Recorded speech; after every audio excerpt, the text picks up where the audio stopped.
country where public resources... Corruption must be fought, and the real corruption is state capture and conflict of interest. What is state capture? State capture is where the people in power compete with citizens for scarce resources, where the people in power use their position to advantage themselves to get business unfairly, where people in power allocate resources to projects where they have an interest.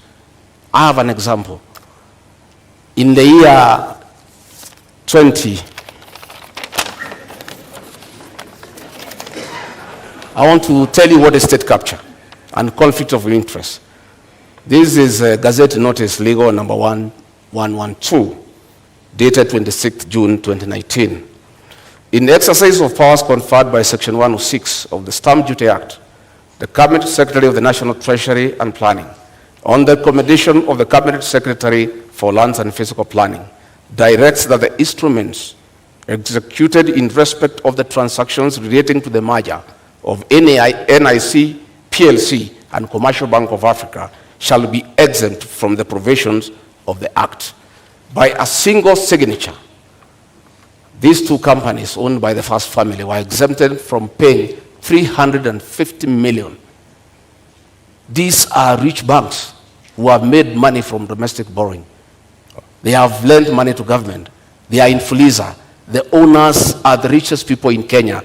They were exempted from paying 350 million, money that can put up 35 level 3 hospitals in Kenya. That is conflict of interest and state capture. That is chronic corruption. It's worse than the corruption associated with public procurement.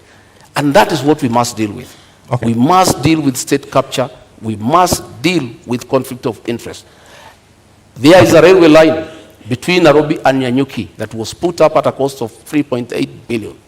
That railway line serves one company that supplies fuel to Nyanyuki. All right, Honorable Gachagua, thank you very much for this. Unfortunately, I cannot authenticate this document. You asked me what the state capture. I'm giving you time, but I cannot authenticate the document that you just read right now. So I've seen in your manifesto that you would put a commission to investigate these bribes. Would you go after the first family?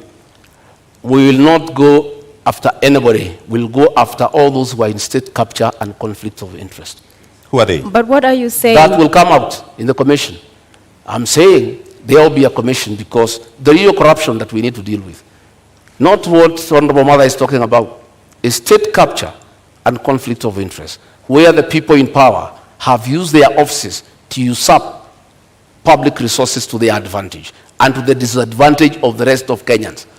You are aware that the milk industry has been monopolized by state capture and conflict of interest, where the owners of that monopoly decide how much to buy from the farmers and how much to sell to the consumers. So, Honorable, and extort the people of Kenya. Clarity for the Kenyans who are watching.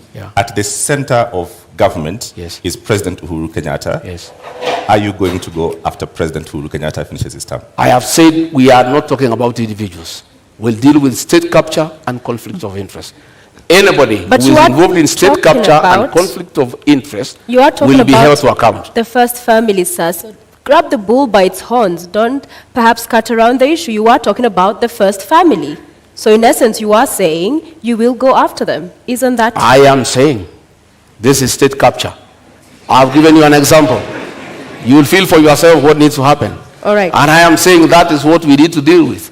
You know, state capture. And that is why the president will say, he is lenient. He cannot deal with state capture. He cannot deal with conflict of interest. Okay. He can't. Thank you very much. I want to help Mr. Gachagua. State capture is the repurposing of the state to serve individuals rather than public good. And corruption cartels in this country, whoever they are, have strangled the country. I opened by saying Kenya can't breathe. Our health services, their money is taken. The money